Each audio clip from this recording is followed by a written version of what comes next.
लोकसभा चुनाव की तारीखों के ऐलान से ठीक पहले चुनाव आयुक्त अरुण गोयल के इस्तीफे ने सबको हैरान कर दिया है। पिछले महीने इलेक्शन कमिश्नर के रूप में अनूप पांडे भी रिटायर हो गए थे। चुनाव में लगभग 1 महीने का समय ही बचा है।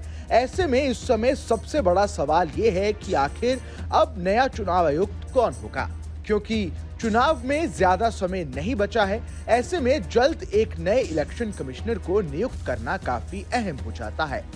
सरकार भी इसे लेकर एक्शन मोड में नजर आ रही है। ऐसी खबरें आ रही हैं कि चुनाव आयुक्त के चयन के लिए सरकार आने वाले सप्ताह की शुरुआत में जल्द ही चयन समिति की बैठक आयोजित कर सकती है।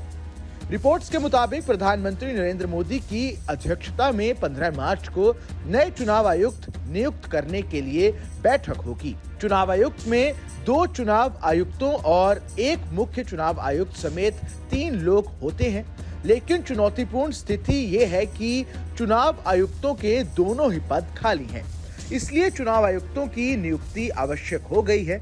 पिछले साल सरकार ने शीर्ष चुनाव अधिकारियों की नियुक्ति में विवादित बदलाव करते हुए सीजीआई को चयन प्रक्रिया से बाहर कर दिया था।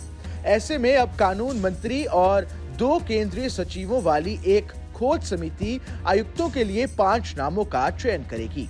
इसके बाद प्रधानमंत्री की अध्यक्षता वाली एक चयन समिति अंतिम उम्मीदवार का चयन करेगी। चुनाव आयुक्त की नियुक्ति को लेकर इस समिति में प्रधानमंत्री द्वारा नामित एक केंद्रीय मंत्री और लोकसभा में विपक्ष के नेता शामिल होते हैं। आपको बता दें कि अरुण गोयल के इस्तीफे से लोग इसलिए भी हैरान हैं क्योंकि उनका कार्यकाल 5 दिसंबर 2027 तक था और अगले साल फरवरी में वो राजीव कुमार के रिटायर होने के बाद मुख्य चुनाव आयुक्त बनने वाले थे। उनका लोकसभा चुनाव से ठीक पहले इस्तीफा देना अपने आप में कई सवाल उठाता है। ऐसे में विपक्ष को तो बैठे बिठाए एक मुद्दा मिल गया है। वो इसे लेकर खूब सवाल उठा रहे हैं। इलेक्शन कमिश्नर के इस्तीफे के बाद कांग्रेस नेता जयराम रमेश ने कहा कि चुनाव आयुक्त पद से अरुण गोयल का इस्तीफा 3 सवाल खड़े करता है। क्या उन्होंने वास्तव में मुख्य चुनाव आयुक्त या मोदी सरकार के साथ मतभेदों पर इस्तीफा दिया, जो सभी कथित स्वतंत्र संस्थानों के लिए सबसे आगे रहकर काम करती है?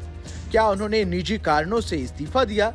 क्या उन्होंने कुछ दिन पहले कलकत्ता उच्च न्यायालय के न्यायाधीश की तरह बीजेपी के टिकट पर आगामी लोकसभा चुनाव लड़ने के लिए इस्तीफा दे दिया था? कांग्रेस के बाद अब आम आदमी पार्टी ने भी सवाल उठाने शुरू कर दिए हैं। इस खबर में बस इतना ही। ये खबर आपको कैसी लगी हमें कमेंट कर जरूर बताएं। देश दुनिया की तमाम बड़ी खबरों के लिए देखते रहें न्यूज़ नेशन का डिजिटल प्लेटफॉर्म।